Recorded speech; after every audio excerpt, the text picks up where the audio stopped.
Hello hi, ನಾನು ನಿಮ್ಮ ರೋಹಿತ್. ಇಷ್ಟು ದಿನ 92.7 BFMನಲ್ಲಿ ಕೇಳ್ತಾ ಇದ್ರಿ, ಅಲ್ಲಿ ಇಲ್ಲಿ ಫಿಲಮಲ್ಲಿ ನೋಡಿರ್ತೀರ. ಬಟ್ ಈಗ ಲೈವ್ ನೋಡ್ತಾ ಇದ್ದೀರಾ. I am at Vikram hospital and ನನ್ನ ಜೊತೆ ಇವತ್ತು we're in conversation with doctor Neeti ರೈಜಾದ.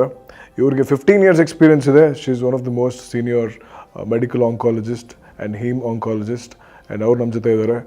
Doctor ನೀತಿ, ನಾವು again we all know this word cancer is like forbidden to be used in normal conversations also, and we are trying to create an awareness of that. So how do you deal with people who come to you emotionally and connected to their family or loved ones? How do you deal with them? The diagnosis of cancer is definitely a very big social stigma to the individual and to the family. And unfortunately, at least in community like ours, if son comes to know, he'll be very cautious not telling the mother or the father who actually has cancer. Unlike the West, in which it's mandatory to discuss with the person and try to make them understand what goes with the word and what happens beyond this. However, normally what we try to do is talk to them and introduce the topic and tell them these are the options you have. Let them think about it. Tell them to align together and discuss in the family and come back with relevant questions. So introduce it slowly. However, take it rationally to the next step and tell them that these are the options, and it's not the end. It's not. It does not dictate that this is a death sentence. There's life beyond it, and there's very reasonable, very logical treatment, which has to be, which has to start from now, from the word go. Okay. And if it is diagnosed early, it's even much more relevant to us, and including a significant percentage of patients which can be cured with cancer. There's sometimes patient comes in and it's like, nan smoke madilla, alcohol kodilla, why me, why did this happen to me, why am I diagnosed with cancer? How do you deal that? It definitely starts with the way you said. It starts with guilt. First thing is, what did I do wrong? And do I really have cancer? So there's a state of denial. You want to deny the fact that you have cancer. Would you reconfirm? Do I need to take second opinion on the biopsy slides? Do I need to check whether it actually has happened to me? And then they'll always come back and say, well, I never did anything wrong in my life. I had a pious life. I never smoked. I never drank. I did what I should have been doing. But it happened. So there are many things which don't have answers. Actually, 80 to 90% of cancers don't have any reason behind it. There's no logical association.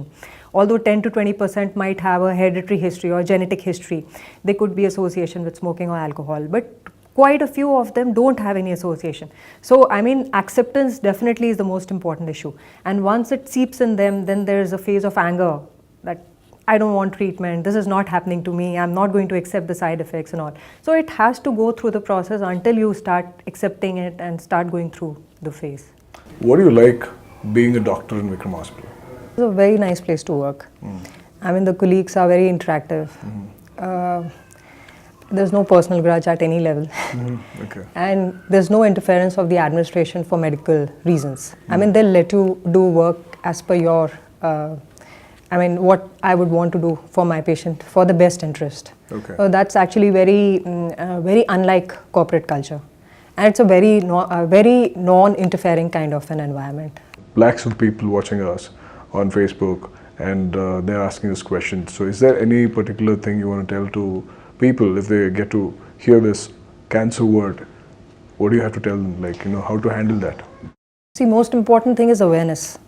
And I think the purpose of all of us talking is to make them aware. Yes. Getting them at a precancerous state, or finding out if one person is higher risk than the other is probably the most important thing.